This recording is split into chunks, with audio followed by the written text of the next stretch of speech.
사랑의 하나님 아버지 감사합니다. 우리를 위해 이 땅에 강림하시되 겸손의 왕으로 고난의 주로 그리고 십자가와 부활의 아름다운 구원의 역사의 주관자로 오심의 진심으로 감사를 드립니다. 하나님 이 시간 그리스도의 음성을 듣기를 간절히 원하오니 성령의 영감으로 된 마가복음의 말씀을 통해 우리에게 주시는 그 음성을 우리가 온전히 듣고 순종하며 하나님의 뜻 가운데 온전히 칭찬받는 주의 백성들이 될 수 있도록 주여 역사하여 주시옵소서. 우리의 영혼에 약함을 아시는 주님께서 성령 가운데 강하게 해주시고 들을 수 있는 귀를 허락하여 주시며 행할 수 있는 능력을 허락하여 주시고 깨어 하나님의 나라의 임재를 기다리며 기도하는 주의 백성들로 삼아 주시옵소서.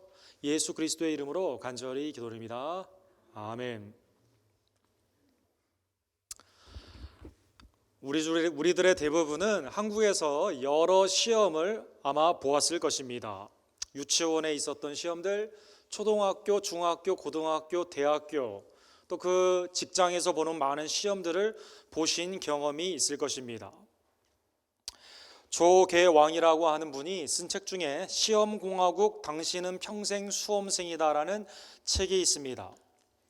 한국은 특별히 시험이 많은 그러한 나라입니다.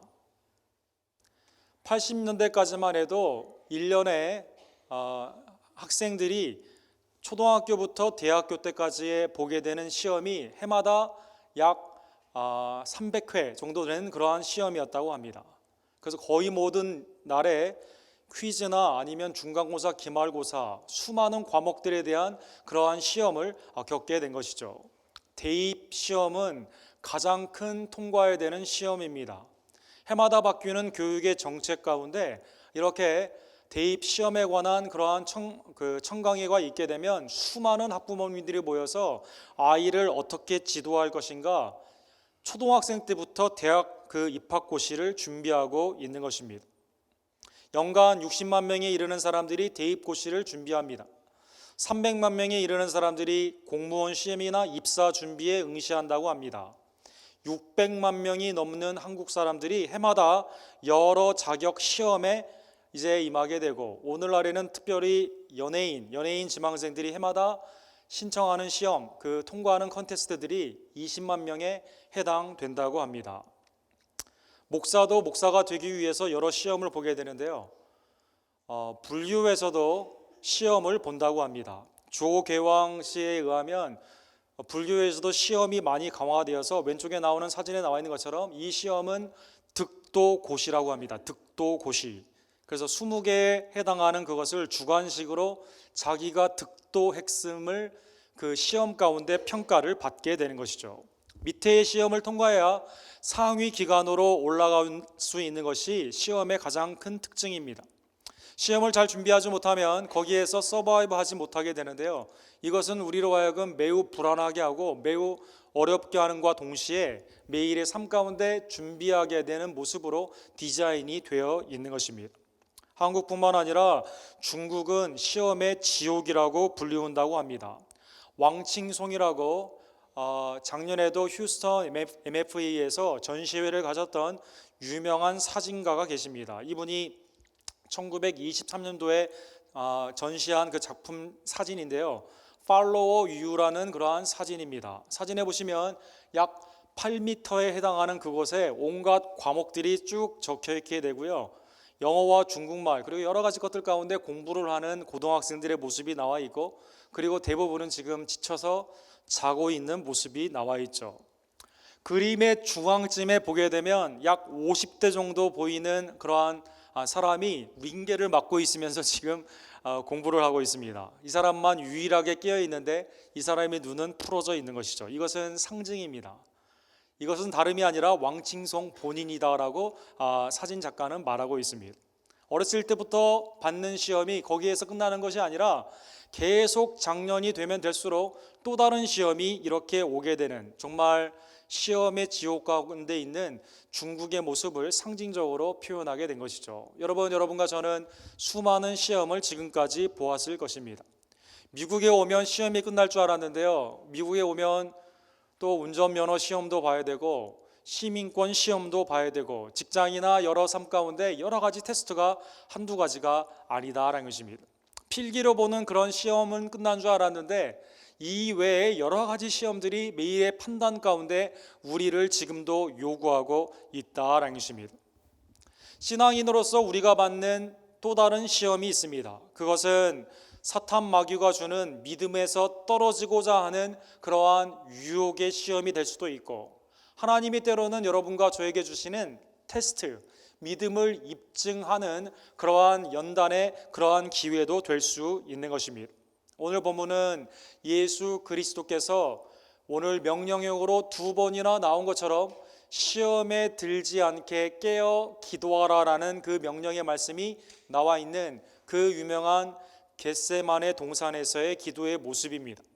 예수님은 주일의 종료 주일 왕으로 입성하시며, 그리고 수요일까지는 성전에서 가르치시고 목요일날 성찬식을 베풀어 주십니다. 그리고 그날 가룟 유다를 통한 사람들에게 잡히기 이전에 겟세마네 동산에서 기도를 하시게 된 것입니다.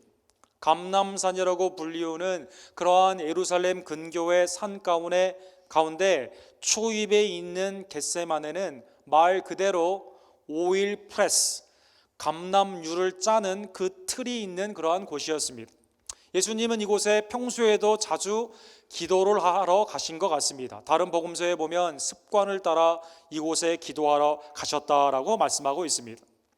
잡히시던 밤에 십자가의 그 사건을 앞에 두고 주님은 와인을 짜낸 듯이 하는 그러한 틀이 있는, 그 이름이 있는 겟세마네 동산에서 기도를 지금 하러 가셨다라는 것입니다.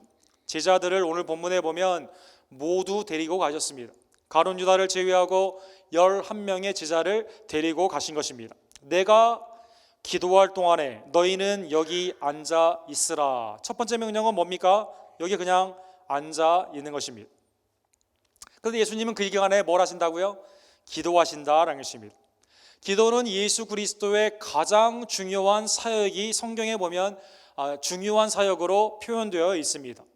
예수님은 마가복음 1장 35절에 보면 오늘날 우리 한국교회 새벽 기도의 원형이 되는 새벽 아직도 밝기 전에 예수께서 일어나 나가 한적한 곳으로 가사 거기서 기도하시더니, 사람들의 인기, 사람들의 따라다님이 아닌 하나님과의 단독자로 서게 되는 기도의 시간을 특별히 새벽에 이제 내어 주님 앞에 기도를 드리게 된 것입니다. 누가복음 6장에 보면 제자들을 부르시는 그 소명 가운데 이제 그 중요한 결정 앞에 기도하시죠.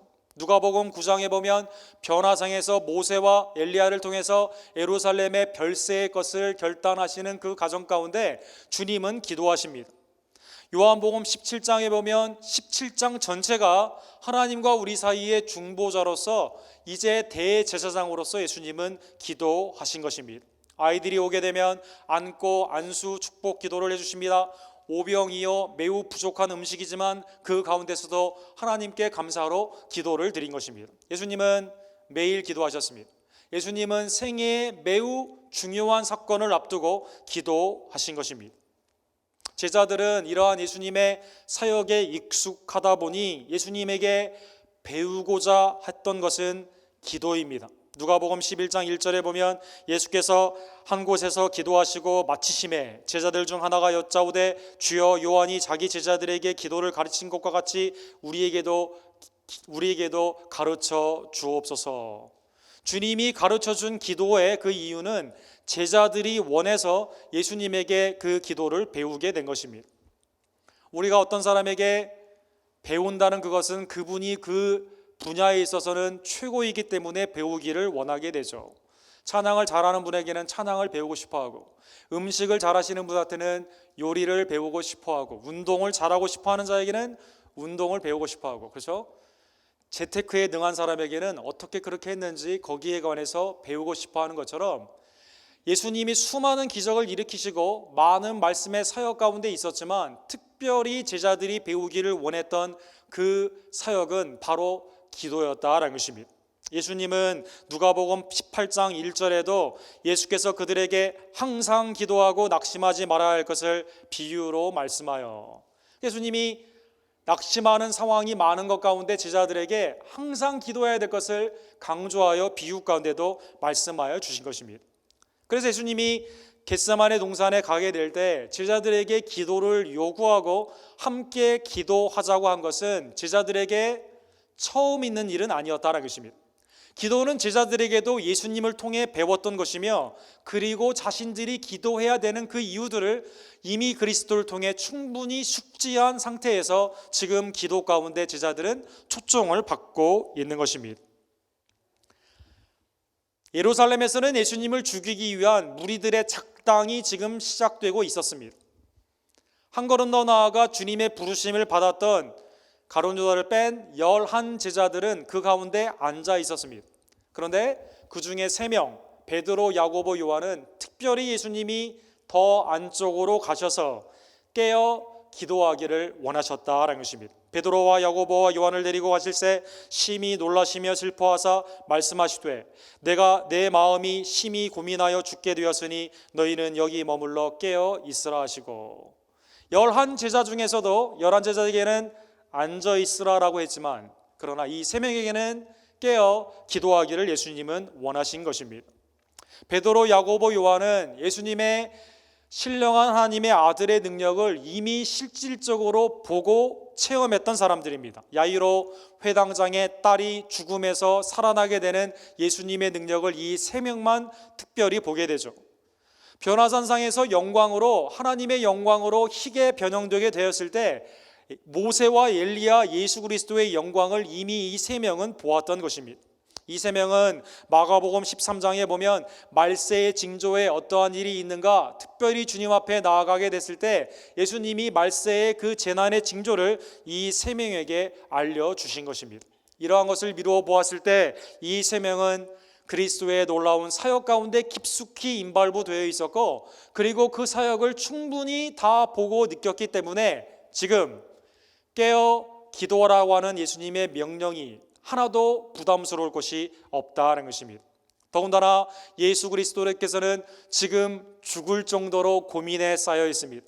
십자가를 앞에 두고 이제 그 십자가를 져야만 되는 그 육체로 오신 그 예수님의 그 고민은 아무도 상상할 수 없는 그러한 큰 고민이었다는 것입니다. 예수님은 세 제자에서 약간의 거리를 떨어뜨린 상태에서 이제 단독으로 하나님께 나아가 기도를 하십니다. 이 기도의 가장 중요한 모습은, 이 기도의 내용은 아무도 할 수 없는 유일한 구원주 그리스도만이 하실 수 있는 기도이다라는 것입니다. 여러분 가운데 혹시 내가 인류의 죄를 내가 지금 담당해야 되는데 주님 힘 주십시오라고 기도한 분이 있다면 그것은 우리에게 해당되는 기도는 아니죠. 죄 없으신 예수님이 인류의 그 죄의 진노를 받으셔야 되는 이 특별한 기도의 제목은 온전한 구원주 예수 그리스도만이 할 수 있는 기도였다라는 것입니다. 땅에 엎드려 될 수 있는 대로 이때가 지나가기를 구하여 이르시되 아빠 아버지여, 아버지께는 모든 것이 가능하오니 이 잔을 내게서 옮기시옵소서. 상황은 십자가를 지는 하나님의 진노의 잔을 받는 그러한 모습입니다. 예레미야 25장과 계시록 14장에 나와 있던 것처럼 하나님은 죄의 심판으로 그 분노하시는 거룩한 분노를 부으시는데 그것을 잔으로 표현한 것처럼 지금 주님은 그 잔을 받으셔야만 됐던 것입니다. 기도의 대상은 성부 하나님이셨습니다. 그런데 오늘 본문에 보면 예수님은 아버지여라고 표현하고 있는 것입니다. 개역 개정에서는 아빠다라고 표현했죠. 아빠. 이 단어는 요아킴 에레미야스에 의하면 농경사회에 있어서 아버지가 일터의 농경사회에 일을 하러 나아간 후에 집에 돌아오게 되었을 때 5살 미만 정도 되는 그 아동이 아버지께 나와 껴안기면서 아빠 하는 그러한 단어라고 합니다. 그만큼 가장 팔레스타인에 있는 용어 중에 가장 아버지와 아들 사이에 친밀한 단어였던 것입니다. 예수님은 지금 친밀하신 성삼위일체 하나님의 영혼 가운데 나눠질 수 없고 언제나 하나가 되시고 연합이 되었던 그 아버지께 아빠라 부르며 간구하고 계시는 것입니다. 이때가 될 수 있는 대로 지나가기를, 주님의 잔이 옮겨질 수 있으면 옮겨지기를 기도하신 것입니다. 오늘 본문 성경에 보면 또 다른 복음서에도 마찬가지로 3번을 동일하게 간구하셨다라고 나와 있습니다. 간구의 내용은 아까 말씀드린 것처럼 잔이 지나가고 이때가 지나가기를 원하지만 후반부에 더 핵심이 있습니다. 36절과 39절에 이렇게 나와 있습니다. 우리 다 같이 읽도록 하겠습니다. 그러나 나의 원대로 마시옵고 아버지의 원대로 하옵소서 하시고 다시 나아가 동일한 말씀으로 기도하시고, 동일한 간구, 동일한 하나님의 응답을 붙잡게 됩니다.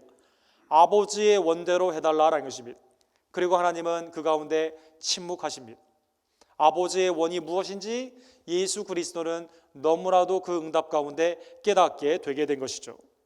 여러분, 주님은 일찍이 주기도문을 가르치실 때도 마태복음 6장 10절에 보면 나라의 임하옵시며 뜻이 하늘에서 이루어진 것 같이 땅에서도 이루어지리이다, 이렇게 주기도문을 가르쳐 주셨습니다. 마태복음 7장 21절에도 나더러 주여 주여 하는 자마다 천국에 들어가는 것이 아니라 하늘에 계신 내 아버지의 뜻대로 행하는 자가 들어가리라라고 가르치신 예수님께서 실제로 그의 기도 가운데 오늘 본문에 내 뜻이 아닌 아버지의 뜻이 이루어지기를 원하신 것입니다. 육체에 계신 예수님은 아버지 성부 하나님의 구원의 뜻이 십자가를 지는 사역임을 깨닫고 무척 어려운 고민, 고통, 슬픔의 이 사건을 하나님의 뜻 가운데 받아들이신 것입니다. 히브리서 5장 7절은 이렇게 그 사건을 해석하십니다. 그는 육체에 계실 때 자기를 죽음에서 능히 구원하실 이에게 심한 통곡과 눈물로 간구와 소원을 올렸고 그의 경건하심으로 말미암아 들으심을 얻었느니라. 들으심을 얻었느니라. 무엇을 들으셨단 말입니까? 이 잔이 하나님의 뜻임을 깨닫고 그 잔을 마셔야 됨을 깨닫게 된 것입니다. 그것을 온전히 순종으로 받아들이셨다는 것입니다. 히브리서 5장은 예수님이 심한 통곡과 눈물 가운데 기도했다라고 말씀하고 있습니다. 누가복음 22장 43절에 보면 얼마나 간절하게 기도하셨는지 이 기도하는 모습이 땀이 땅에 떨어지는 핏방울같이 되더라. 육체의 힘으로는 전혀 할 수 없는, 천사까지도 도우며 마지막 힘까지 쏟는 그 모습, 땀과 피, 눈물, 인간의 몸에서 나올 수 있는 모든 것들을 쏟아 놓으시며 하나님 앞에 그렇게 기도하시게 된 것입니다. 예수님은 이러한 기도, 이 간절한 기도 가운데 하나님이 주시는 그 심판의 잔을 마실 수 있었던 것입니다. 유일한 구원주 예수 그리스도의 기도는 그러한 의미에서 구약에 나와 있는 하나님의 예언의 성취로 나타나게 됩니다. 하나님은 이사야서 53장에 보게 되면 우리의 죄는 우리가 스스로 감당할 수 없다라고 말씀하고 있습니다. 우리는 다 양 같아서 그릇 행하여 각기 제 길로 갔거늘 여호와께서는 우리 모두의 죄악을 그에게 담당시키셨도다. 하나님이 받고자 하는 속건제와 속죄제의 가장 큰 영원한 그 속죄의 내용은 다른 짐승이 아니라 독생자 예수 그리스도를 통해 하나님은 우리의 죄를 도말하여 주신 것입니다. 바울 사도도 고린도후서 5장 21절에 보면 하나님이 죄를 알지도 못하신 이를 우리를 대신하여 죄로 삼으신 것은 우리로 하여금 그 안에서 하나님의 의가 되게 하려 하심이라 라고 말씀하여 주신 것입니다. 죄인인 여러분과 제가 어떻게 하나님의 의인으로 칭함을 받게 됩니까? 누군가 죄 없는 독생자 예수 그리스도, 그가 우리를 대신하여 십자가에서 못 박혀 죽으심으로 말미암아 하나님은 속죄제물로 받으시고 여러분과 저를 의인이라 하나님의 자녀라 칭하여 주시게 된 것입니다. 그리스도는 이것을 어떻게 성취하셨느냐? 기도 가운데 순종으로 성취하시게 된 것입니다. 죄 없으신 예수님은 이렇게 간절하게 기도하시는 그때 하나님의 놀라운 사랑 가운데 택함을 입고 기도의 그 모습을 배우기를 원했고 하나님의 놀라운 신비한 그 역사를 그리스도를 통해 체험했던 새 제자는 지금 잠을 자고 있는 것입니다. 돌아와 보게 되었을 때 제자들은 자고 있었습니다. 베드로에게 말씀하시되 시몬아 자느냐 내가 한 시간도 깨어 있을 수 없더냐 시험에 들지 않게 깨어 있어 기도하라 마음에는 원이라되 육신이 약하도다.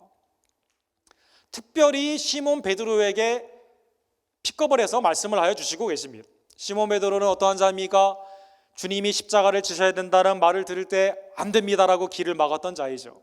다른 사람들이 예수님을 부인하고 버린다 하더라도 나만은 주님을 죽기까지 따르겠다고 장담했던 사람이었다라는 것입니다. 그런데 가장 중요한 순간에 그는 잠을 자고 있었던 것입니다. 레리 리 목사님이 쓰신 한시 동안도 깨어 있을 수 없더냐, 이 본문의 말씀을 인용한 책이 있습니다. 이분이 목회의 많은 경험 가운데 기도의 내용을 정리한 그러한 책입니다. 수많은 시험들이 우리에게 있는 그때 시험에 우리가 이기느냐 이기지 못하느냐, 통과하느냐 아니면 시험에 넘어지게 되느냐의 준비는 오직 기도밖에 없다라는 것입니다. 이분은 목회의 경험 가운데 이렇게 삶을 표현하고 있습니다. 신앙의 굴곡을 어떤 사람들은 육신의 그러한 장담 가운데 한때는 열심히 한다는 것입니다. 그러나 하나님을 붙드는 기도, 시험에 들지 않게 하는 자신의 믿음을 지키는 그러한 기도 가운데는 나아가지 못하게 될 때 육신으로 넘어진다는 것입니다. 깨어있지 않기 때문에 시험이 우리에게 다가오게 될 때 그것을 소화할 수 있는 능력이 없습니다. 이기고 넘어갈 수 있는 그러한 능력이 기도 가운데 우리에게 오게 되는데, 평소에 기도를 하지 아니하면, 깨어있지 아니하면, 잠을 자게 되면 그것을 통과할 수가 없다라는 것입니다. 시몬아, 자느냐? 내가 한 시간도 깨어있을 수 없더냐? 어떤 목사님은 이 말씀은 예배에 적용된다라고 표현하죠. 자느냐? 예배 시간 한 시간도 깨어있을 수 없더냐? 제자들은 자고 있었던 것입니다. 왜 제자들은 잤을까요? 40절에 보면은요, 그들의 눈이 피곤했기 때문에 잤다라고 표현하고 있습니다. 그리고 그것을 부끄러워했습니다. 그들의 눈이 심히 피곤함이라 그들이 예수께 무엇으로 대답할 줄을 알지 못하더라. 자신들이 무엇인가 잘못했다는 것을 지금 깨달았던 것입니다. 육신의 눈이 피곤했던 것입니다. 마음은 원이지만 육신에 져 있었다라는 것입니다. 누가복음 22장 45절에 보면 육신의 그 문제가 감정으로도 표현이 되어 있습니다. 기도 후에 일어나 제자들에게 가서 슬픔으로 인하여 잠든 것을 보시고, 상황을 보게 되면 제자들은 예수님이 떠나신다고 하니 마음이 매우 슬펐다라는 말씀이 곳곳에 나와 있습니다. 또 먼 길을 오고 6월절의 만찬에 그 램을 먹는 그러한 상황 가운데, 성찬식의 포도주 가운데 그들은 매우 피곤했을 것입니다.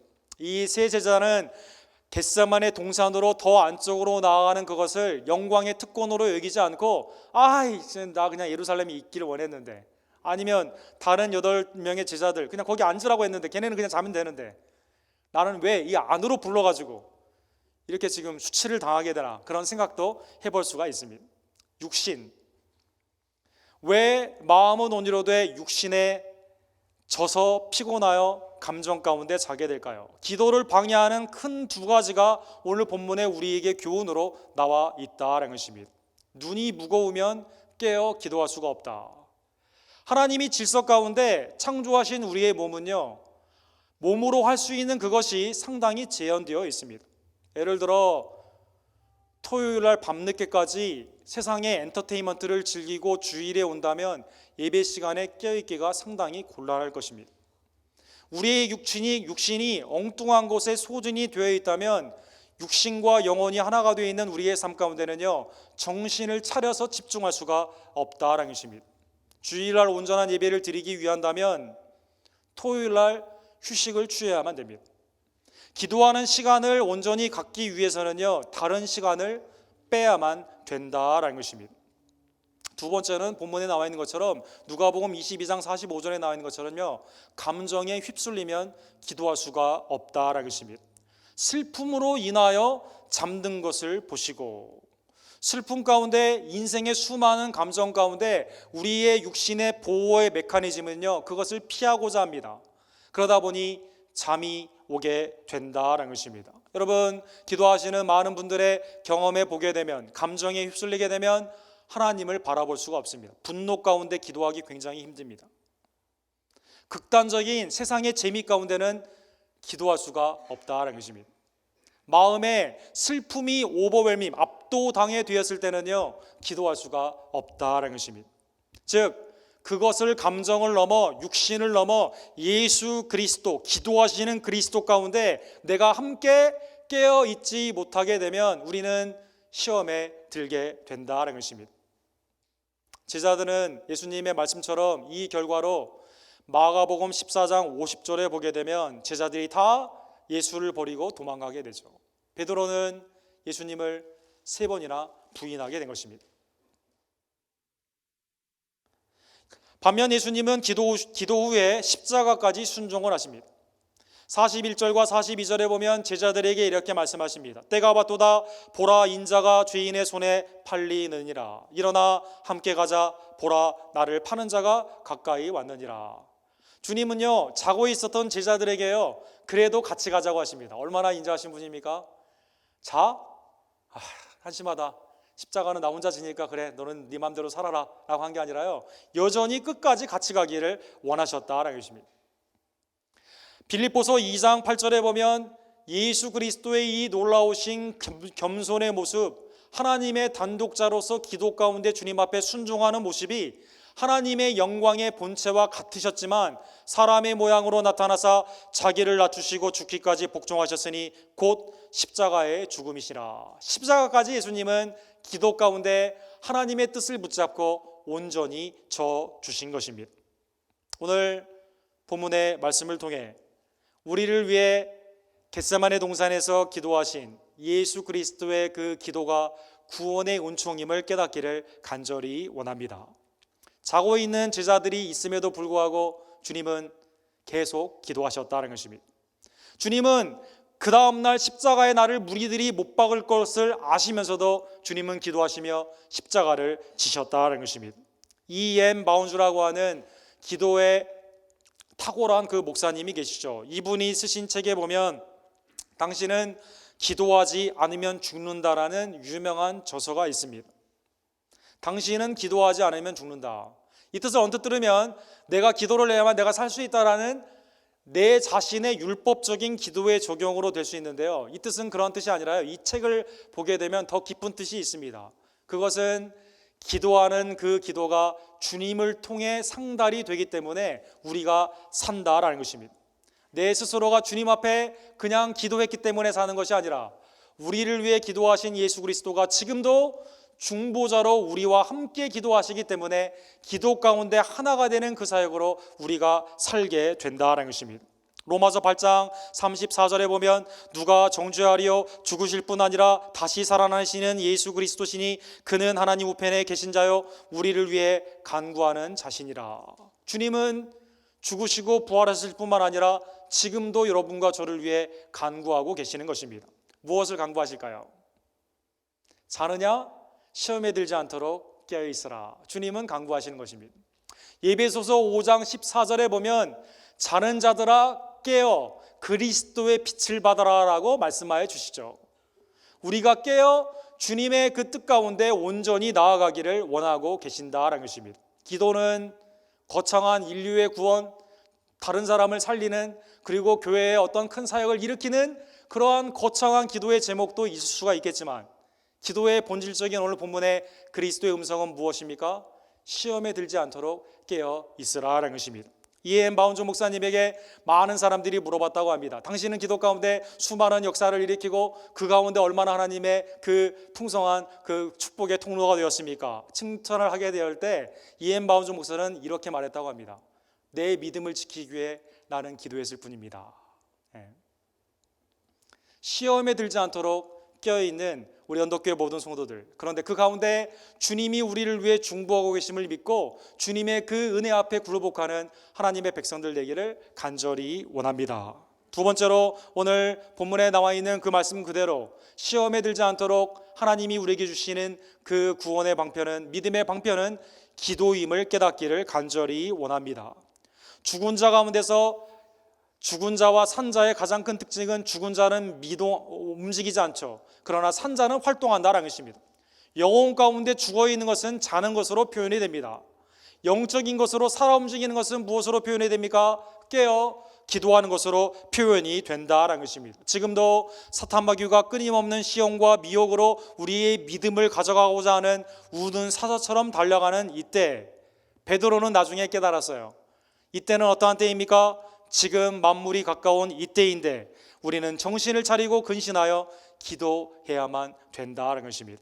어떠한 확신을 가지고 주님이 우리의 중보자로 지금도 우리를 위해 기도함을 다시 한번 깨달으며 주님 앞에 우리는 기도로 나아가야만 되는 것입니다. 주님은 누가복음 21장 36절에 너희는 장차 올 이 모든 일을 능히 피하고 인자 앞에 서도록 항상 기도하며 깨어 있으라 하시니, 낭망하지 말고 슬픔 가운데 육신 가운데 다른 일에 소진이 되어 기도하는 시간을 놓치지 말고 인자 앞에 온전히 서도록.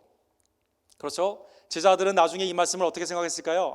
그때는 겟세마네 동산에서 이 말씀을 기억하지 못하고 잤네. 그러나 앞으로는 깨어 있어야겠지라고 다짐했을 것입니다.